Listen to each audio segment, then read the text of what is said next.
Assalamualaikum warahmatullahi wabarakatuh. Alhamdulillah wassalatu wassalamu ala Rasulillah sallallahu alaihi wasallam.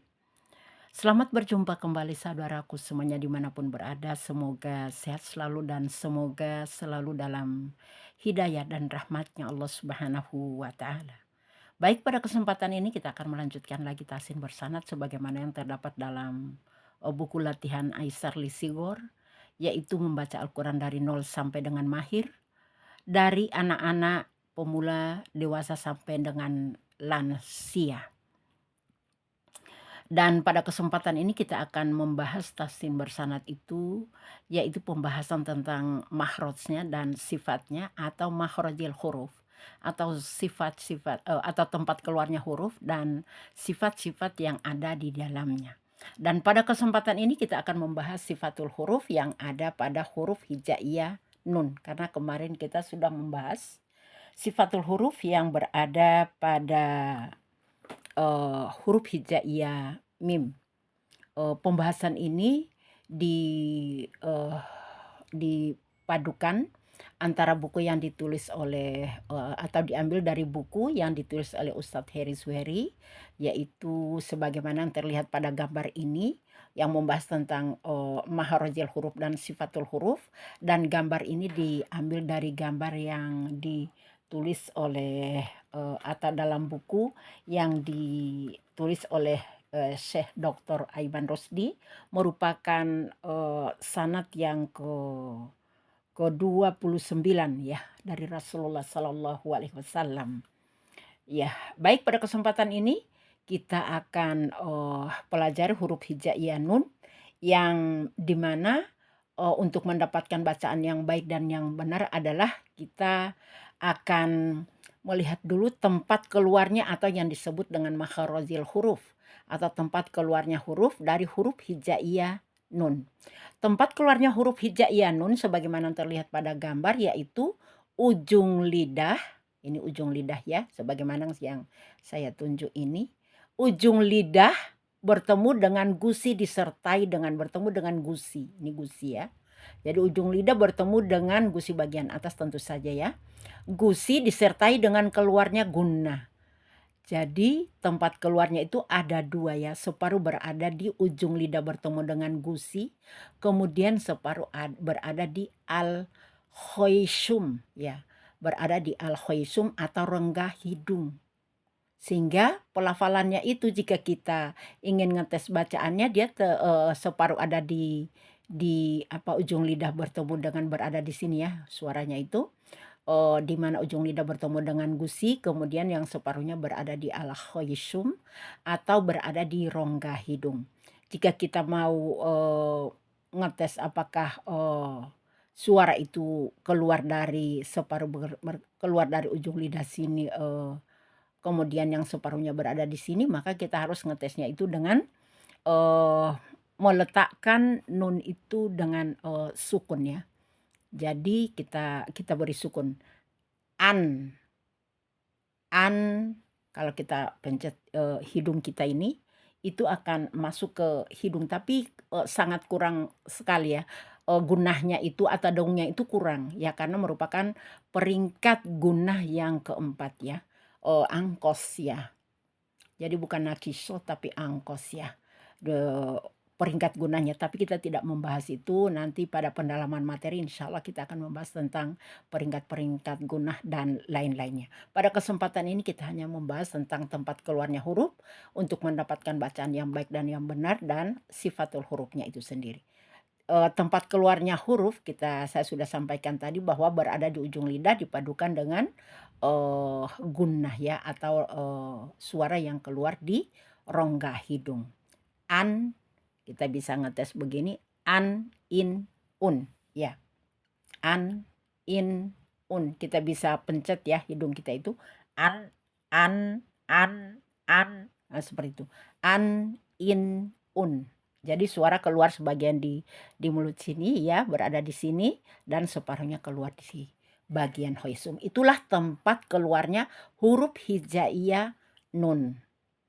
Baik, yang kedua, huruf hijaiyah nun. Setelah kita mengetahui tempat keluarnya huruf hijaiyah nun, maka selanjutnya kita akan membahas tentang sifatul huruf atau sifat-sifat yang berada di dalamnya.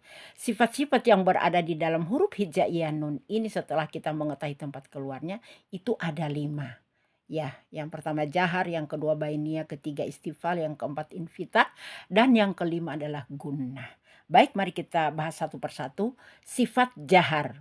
Sifat jahar dari huruf hijaiyah nun, kalau disebut dengan sifat jahar itu berkaitan dengan nafas atau udara atau angin yang keluar ya. Udara atau angin yang keluar. Ya, jadi itu jahar ya. Ini kalau jahar itu udara atau nafas atau angin yang tertahan. Kalau yang mengalir itu hamas. Kalau jahar udara atau nafas atau angin yang tertahan. Jadi kalau dites, misalnya kita ingin ngetes apakah sudah tertahan atau masih mengalir, maka kita letakkan ya tangan kita seperti yang terlihat pada gambar ini seperti ini di depan mulut kita. Tentu saja untuk ngetes pelafalan sudah mengalir atau tertahan tentu saja dengan cara memberi sukun atau tasdid. Maka pada kesempatan ini kita akan memberi sukun ya, sukun. Jadi an, in, un. Nah, jika ketika kita melafalkan an, in, un, suara nafasnya atau udaranya tidak keluar atau angin tidak keluar, itu berarti pelafalan kita tentang sifatul huruf jahar itu sudah benar. Jika masih keluar an, han, hin seperti itu belum benar, masih harus dipertanyakan atau dibetulkan kembali ya. Harusnya tidak keluar udara atau nafasnya. Ini sifatul jahar ya, sifat jahar yang berada pada huruf hijaiyah nun. Jadi dia mempunyai sifat yang tidak mengalir ya, tidak mengalir atau tertahan udaranya, nafasnya atau udara. Yang kedua mempunyai sifat bainiyah. Bainiyah ini berkaitan dengan suara atau tawasud ya. Bainiyah ini biasanya dikenal dengan tawasud. Tawasud itu atau bainiyah itu adalah suara yang separuh mengalir, separuh tertahan. Jadi suaranya itu separuh mengalir, separuh tertahan. Jadi tidak bisa an, in, un. Nah, ini jadi syiddah ya. Jadi suaranya tertahan. Harus ada alirannya separuh ya. An, in, un, an, in. Jadi mengalir ya. Jadi ada mengalir separuh, tertahan separuh ya.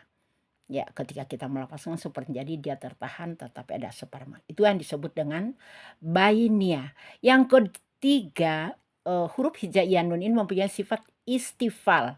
Sifat istifal itu yaitu suara yang harus dialirkan atau diarahkan ke depan. Ini istifal. Tidak boleh suara itu dinaikkan ke langit-langit atau naik ke langit-langit. An, in, un. Ini suara naik ke langit-langit. Nanti dia berubah menjadi tebal. Kalau naik ke langit-langit itu menjadi isti'lah. Ini sifat istifal. Sebaliknya atau lawan dari isti'lah ya. Isti'lah itu sifat tebal. Udara naik ke langit-langit. Ini istifal. Istifal itu suara harus diarahkan ke depan atau mengalir ke depan. Kita ini lagi kalau kita ngetes. An, in, un. Tidak bisa an, in, un. Nah, tapi an, in, un. Jadi mengalir atau diarahkan ke depan.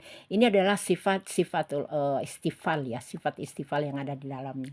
Yang keempat, sifat yang melekat pada huruf hijaiyah nun yaitu mempunyai sifat infitah. Sifat infitah ini adalah sifat juga yang berkaitan dengan suara, tapi suaranya karena lawan dari infitah itu adalah itbaqo ya. Itbaqo itu suara itu terkepung atau terpres di dalamnya. Ya, ini infitah, lawan dari suara yang terpres. Jadi suara harus diarahkan ke depan. Tidak boleh dipres di dalam atau terkumpul di dalamnya. An, in, un. Anna. Tidak bisa seperti an, tidak bisa terpres di dalam. Ya, jadi menjadi tebal banget ya. Jadi tetap harus kita tipiskan, kita arahkan ke depan, tidak boleh terpres. Kalau yang istifal bedanya ya, istifal dan infitah. Istifal tadi tidak boleh dinaikkan ke langit-langit suara, itu istifal.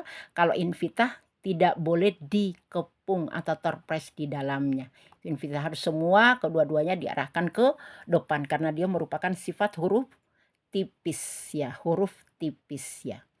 Ini adalah invita. Kemudian yang kelima mempunyai sifatul atau sifat huruf gunnah, dengung ya. Dengung. Dengung itu selalu berada di al-khaysum ya, berada di rongga hidung. Ini adalah sifatul huruf yang berada pada huruf hijaiyah nun. Untuk mendapatkan bacaan yang baik dan yang benar, maka marilah kita gabungkan antara mahrajil hurufnya atau tempat keluarnya huruf hijaiyah nun ini dengan sifatul huruf atau huruf-huruf yang berada di sifat-sifat huruf yang berada di dalamnya, yaitu kelima sifat ini. Baik untuk mendapatkan bacaan yang baik dan yang benar atau untuk menggabungkan mahraj atau mahrajil huruf dari huruf hijaiyah nun dan sifatul huruf yang berada di dalam huruf hijaiyah nun, mari kita latih sebagaimana latihan yang berada di dalam buku Aisar Lisigor sebagaimana yang saya tunjuk berada di sampingnya dari buku yang ditulis oleh Ustadz Heri Suheri.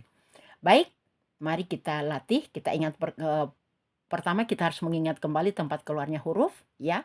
Sebagaimana terlihat pada gambar, kita letakkan seperti ini posisi lisan kita. Kemudian ini adalah huruf hijaiyah yang sudah diberi harokat fathah. Kita ingat kembali rumus harokat fathah ketika mengucapkan huruf hijaiyah yang berharokat fathah, maka mulut kita harus terbuka seperti yang terlihat pada gambar ini atau gambar yang saya tunjuk ini ya. Seperti ini mulutnya, terbuka seperti ini.